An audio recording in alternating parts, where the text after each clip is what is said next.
If you're looking for a compact all-in-one powerhouse for your next IoT project, you need to see this. The WaveShare ESP32S3 Touch LCD 3.4 9-inch. Its feature IPS display, 172 by 640 resolution capacitive touchscreen. I have chosen this specific board to power my tune bars thanks to the dual microphone array and the high-performance audio codec. It's perfect for real-time music analysis and sleek, while form factor make the UI look incredible. This is the main menu. Let's see what we can do with tune bar.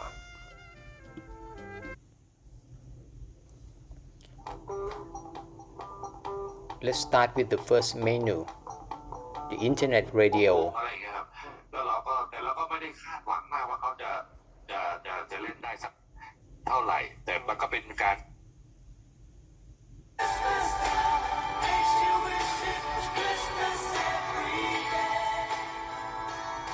You can set up your own radio station with the configuration menu. Here is the list of the current radio list. I will show you it later.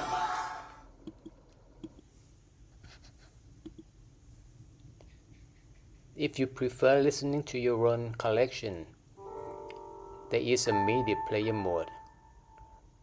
This mode supports MP3, WAV, AAC, and FLAC files directly from a micro SD card.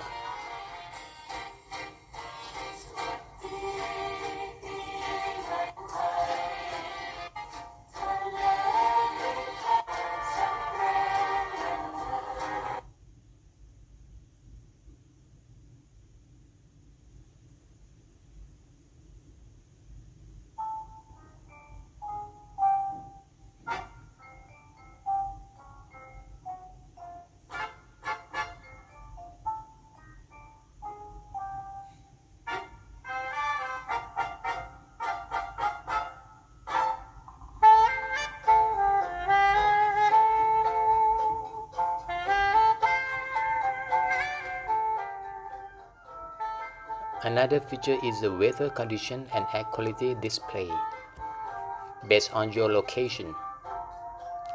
This part I'm very proud to present you. If you can see a puppy and a kitten. Swipe left or right for digital clock.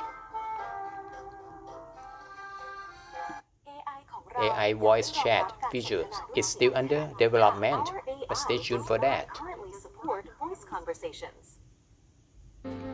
Now let's check the utility menu.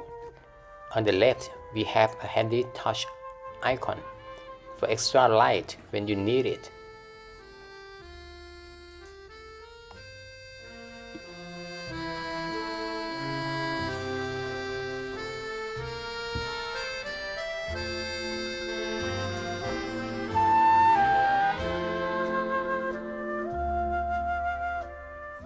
For the right icon, give you a quick look at the system information.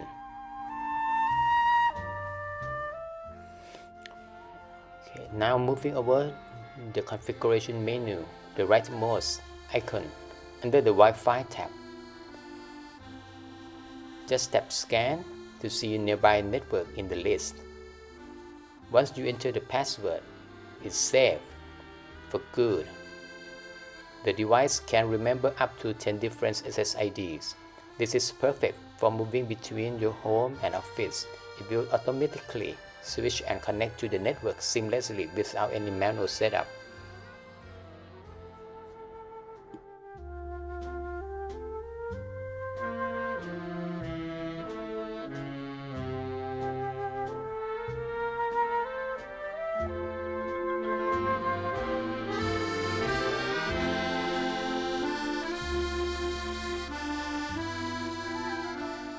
Screen and radio setting. In the Screen tab, you can adjust the brightness. There are 3 options. And the second one, you can set the screen off timer. Setting is to 0, keep the display on indefinitely. You can also pick your favorite wallpaper for the now playing screen. Under the Radio tab, you can manage your station list. The device reads the stations.csv file from the SD card. I have provided an example files where each line contains the station title and the URL. Just a quick technical note, the player currently supports HTTP stream only, so make sure your URLs are formatted correctly. Music indexing and localization. The music step is where the magic happens.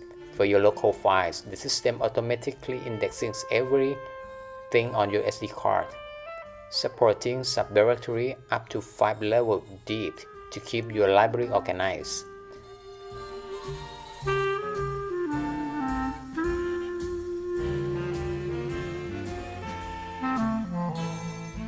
To update the climate, weather condition, and air pollution status, just tap on the air pollution widgets on the right of the screen and wait for a while to see the result display. Finally, we have the region tab to sync your local time and weather. You can let the device detect your location automatically via IP address, or you can manually enter your latitude and longitude for better precision.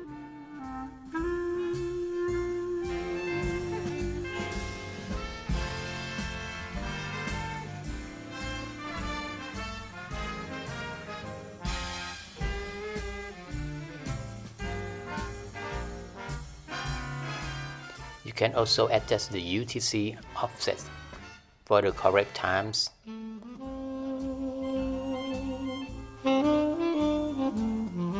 If you need your coordinate, just right-click on the location on the Google Maps and you can input them right here.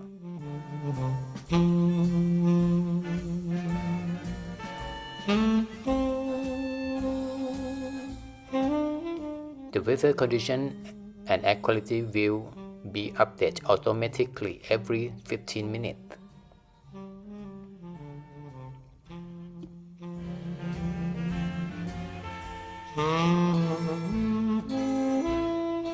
And here is the example of different weather condition display.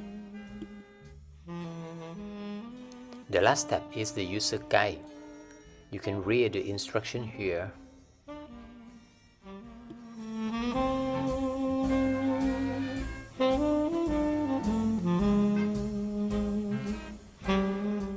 Now test the screen on and off features.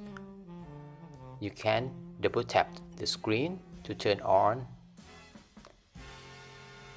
and press the rightmost button to turn on or off the screen.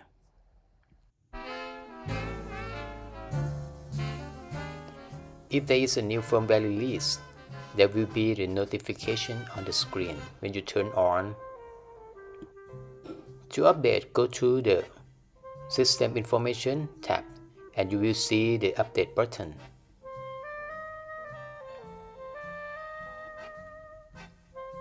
If it fails, you can retry again.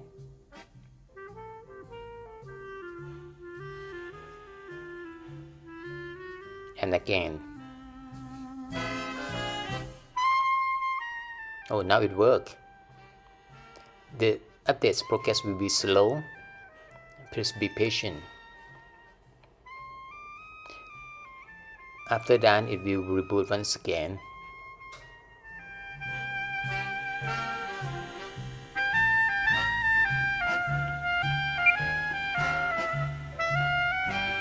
Turn on. Click and hold for a while. That is. What I really like this device is the screen. It's ultra compact and fits well in my hand, integrated with dual mic, speaker, real-time clock and accelerometers. I can bring it with me everywhere, even in my pocket.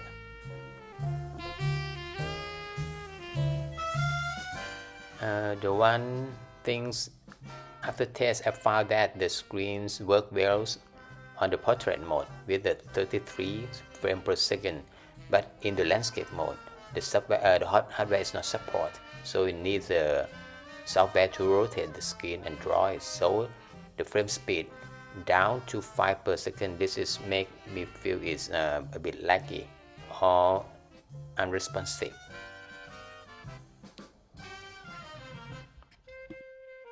And the real-time clock battery circuit does not power the real-time clocks, require NTP syncs on every boot. There is no battery backup pin. The app uses free real-time OS, so I have to balance between the speed and the stability. Thank you for watching. The source code is in the description.